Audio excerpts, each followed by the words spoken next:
Olá, queridos amigos, queridas amigas, que a graça e a paz de Jesus esteja com cada um dos amigos, que o Espírito de Deus possa inundar seus corações, dando-lhes entendimento, sabedoria, e que todos tenham um feliz dia. Vamos à lição, e hoje, domingo, 16 de fevereiro de 2025, a lição de hoje, a lição de número 8, ela tem como título Nosso Deus Soberano. Entendemos, à luz das Sagradas Escrituras, que a soberania de Deus, ela abrange ao menos 4 aspectos assim, importantes, como a soberania da criação, onde Ele, Deus, é criador e mantenedor do universo. E também, Deus, Ele é soberano sobre reis, governos do mundo. E Deus também, Ele é soberano sobre todos os acontecimentos do planeta. E também, Deus, Ele é soberano sobre a salvação que Ele dá para cada uma das pessoas. No Salmo 103, 19, ali diz algo bastante importante para nós, que diz lá: o Senhor estabeleceu os seus tronos dos céus e o seu reino, e ele domina sobre tudo. E aqui mostra, mais uma vez, que Deus, ele é soberano. Porém, alguns teólogos, pessoas que estudam as Sagradas Escrituras, conclui que tudo acontece exatamente como o Senhor deseja e tudo ocorre como Ele planejou e conforme a sua vontade. E eles mesmos dizem que afinal Deus é todo-poderoso. Como poderia acontecer algo que Ele não deseja que aconteça, como no caso o mal, crimes, violências, a natureza se rebelando? E por isso, os teólogos continuam, e por isso ele não se importa com as coisas ruins que acontecem. Porque eles falam, dizem que é a vontade de Deus. Pelo menos é o que ensina essa visão teológica deles. Porém, ao estudarmos por completo as Sagradas Escrituras, nós vemos que Deus, ele não é o criador do mal. O mal surgiu em decorrência do seu amor, que ele deu livre-arbítrio para as pessoas decidirem.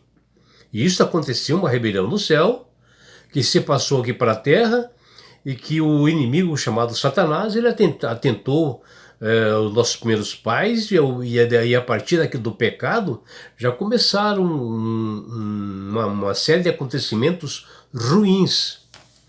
Embora Deus seja soberano, mas que Ele, no final, Ele irá exterminar esse mal. E no livro de 1 Timóteo, capítulo 6, versículo 15, o apóstolo Paulo, ele faz um apelo ao discípulo Timóteo na época, que ele diz lá: a qual em suas épocas determinadas há de ser reveladas pelo soberano, Rei dos reis e Senhor. Aqui Paulo mencionando que em um determinado momento no mundo, na segunda vinda de Jesus, ele, Deus soberano, ele irá se revelar e mencionar o porquê que o mal se proliferou. Já no Salmo 81, versículos de 1 a 14, Isaías capítulo 15, capítulo 30, versículo 15, Isaías capítulo 66, versículo 4, e Lucas capítulo 13, versículo 34, que são as referências da lição de hoje, segundo esses textos, mostra a vontade de Deus sempre, ela é feita, nem sempre é feita no mundo, porque Deus quer o bem de todas as pessoas, mas tem muitas pessoas que rejeitam. E segundo a Bíblia, um dos aspectos da vontade de Deus é que ela seja absoluta e que Deus é soberano. E a vontade soberana de Deus pode intervir no universo, no mundo, na nossa vida ou em qualquer momento. É claro que, em se tratando de seres livres, nem tudo ocorre conforme a vontade e o querer de Deus, porque Deus dá o livre-arbítrio para as pessoas. Deus deseja muitas coisas que se acabem e elas não acontecem conforme o desejo de Deus, porque Deus realmente justamente é amor e dá essa liberdade para as pessoas. E principalmente relacionado, né, a diversos tipos de pessoas, porque Deus dá o livre-arbítrio e acontece coisas indesejáveis, né, coisas que Deus não gostaria que acontecesse, porque o homem tem uma natureza pecaminosa e muitos são rebeldes e isso tem consequências graves realmente para aqueles realmente que vão contra o Senhor e levam mal, sofrimento para as outras pessoas. A soberania de Deus implica que Ele governa o universo conforme o seu querer e todas as coisas conforme o seu plano divino e sua vontade perfeita e o seu querer, porque Ele é onipotente, onisciente e onipresente. E não é apenas, né, o Criador do universo, mas também Ele sustenta e governa todas as coisas de acordo com o conselho da sua vontade. E isso significa que nada acontece fora do controle ou do seu conhecimento, e nada pode se resistir ao seu propósito soberano. E a doutrina da soberania de Deus, ela é central para a nossa teologia, para reconhecer a verdade. E tem implicações profundas, né, para a compreensão da providência divina, da predestinação, da graça salvadora, da confiança, da bondade e no poder de Deus diante de várias circunstâncias mais difíceis que ocorrem no mundo.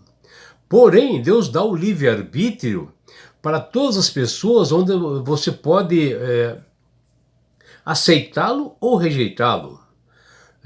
E Deus jamais vai atuar em uma pessoa sem a sua permissão, ou que a pessoa realmente o aceite como o seu Senhor.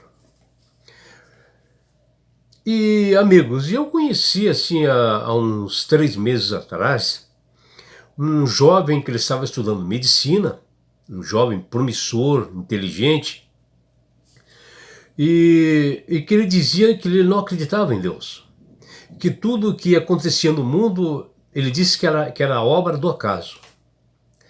Tentei proclamar o evangelho para ele, falar da grandiosa bondade de Deus como Criador e mantenedor do universo, dando assim alguns testemunhos que ocorreram na minha vida, e ele não aceitou nenhuma dos pontos que eu coloquei para ele. E nós começamos então a conversar sobre automobilismo, né? E sobre viagens, assim, que sempre eu gosto de fazer e que ele também gostava de fazer. E eu mencionei para ele que é um perigo enorme para todas as pessoas, independente delas, de dirigir à noite, principalmente em chuva, com neblina, piso molhado, e justamente que se tenha também alta velocidade. Falei para ele que isto é fatal, é um perigo enorme, principalmente para pessoas inexperientes. E esse rapaz de medicina, que eu havia conhecido, ele disse para mim que justamente ele gostava de viajar à noite, de usar alta velocidade em seu carro, e gostava realmente porque ele diz que era melhor para ele dirigir à noite, porque ele diz que se sentia assim mais seguro, porque as estradas eram quase vazias e que ele poderia colocar a velocidade que ele desejava. E falou para mim, viajar à noite não dá nada, seu João. É tranquilo. Porque nesses horários as estradas estão vazias. E agora, fazendo mais ou menos uns 20 dias, esse jovem viajando à noite, dentro desses parâmetros que eu mencionei, bateu o seu carro e teve uma morte fulminante nesse acidente fatal. E depois vieram, assim, parentes e amigos desse rapaz, desse jovem, né? E faziam a pergunta: por que Deus permitiu essa morte?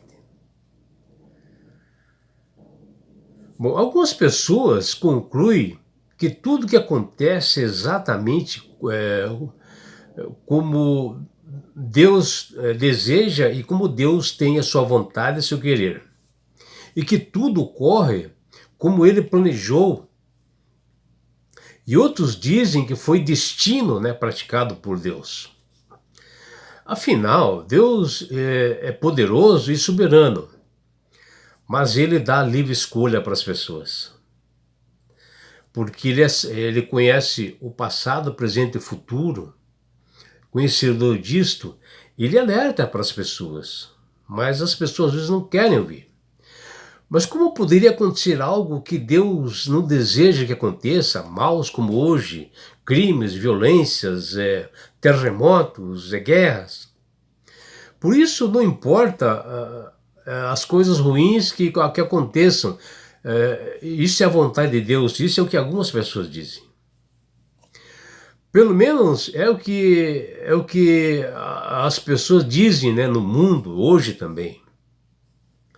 Amigos, a nossa carne, ela é muito pecaminosa, né, tão sedenta por liberdade, por escolhas conforme o que elas acham, querem autonomia, querem prazeres. Eles odeiam ouvir a verdade de que o homem não possui controle algum sobre ele mesmo e que as coisas acontecem no mundo e que após o pecado lá no Éden dos nossos primeiros pais, o mundo tornou-se um outro mundo, totalmente diferente, um mundo onde está existindo um grande conflito espiritual entre o bem, que é Deus, e que eles querem salvar pessoas, e o mal, que é Satanás, que quer levar as pessoas à perdição porque ele já está perdido. Em Romanos capítulo 9, versículo 20 até 21, o apóstolo Paulo nos diz: mas quem é você, homem, para questionar a Deus? Acaso aquilo que é formado pode dizer quem o formou? Por que fizeste assim? Algo assim, umas perguntas que ela mesma responde, né, meus amigos?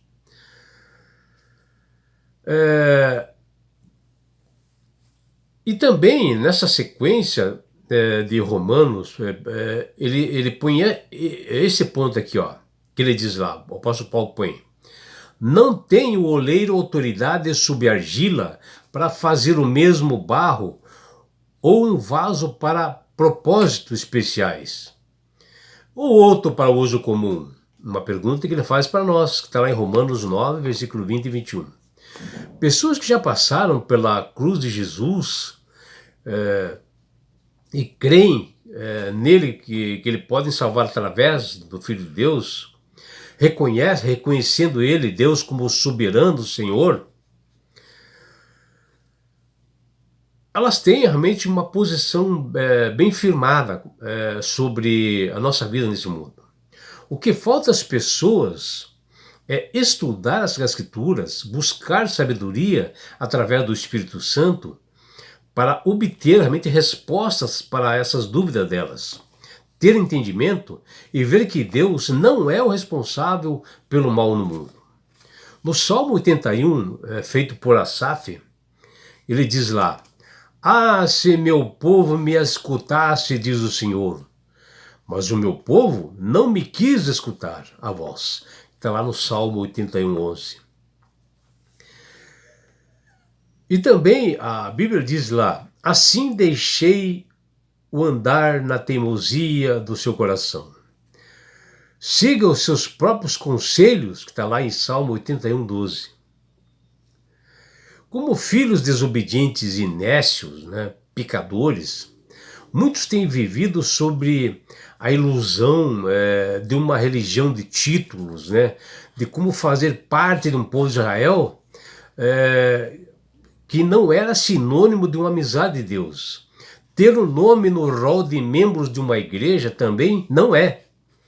Enoque, Noé, Abraão, assim como Moisés, dentre outros, ouviram a voz de Deus e porque mantinham com o Senhor o prazer de andar na lei dele, enquanto hoje muitos que conhecem os estatutos e mandamentos de Deus não obedecem e se afastaram do Senhor e estão aí nos prazeres do mundo, em pecado. Quando acontecem coisas horríveis, perguntam: por que, Senhor? Por que aconteceu isto comigo? E culpam a Deus. Ninguém gosta de ser repreendido, porém, existe aqueles que aceitam a repreensão e também existe aqueles rebeldes que a rejeitam, né? E o povo de Israel tinha uma escolha a fazer: continuar se abrigando na sombra do Egito, que é um lugar de escravidão, que está lá em Isaías 33, ou se converter e confiar em Deus, que está lá em Isaías 30, 15. Jesus deseja reunir o seu povo, todas as pessoas que o aceitam como Salvador e Senhor de suas vidas. Como assim uma galinha que ajunta seus filhotes no seu próprio ninho, que debaixo dela, das asas, ele as protege. Está lá em Lucas capítulo 13, versículo 34. E depois, Deus desejaria se envolver em muitas coisas dos seus filhos, né? Que isso não acontece porque justamente Deus é rejeitado, é deixado de lado. As pessoas não querem viver sob as ordens de Deus e o rejeitam. Especialmente naquilo que envolve assim, uma decisão pessoal, né? As pessoas preferem as coisas do mundo. E as coisas estão acontecendo gravemente em todos os lugares, né? E isto é muito grave, né? Embora muitos acreditem que Deus sempre realiza tudo o que deseja, né? Conforme a Bíblia, ele descreve uma realidade bem diferente, né? A vontade de Deus nem sempre é realizada. Muitas coisas vão contra o que ele deseja.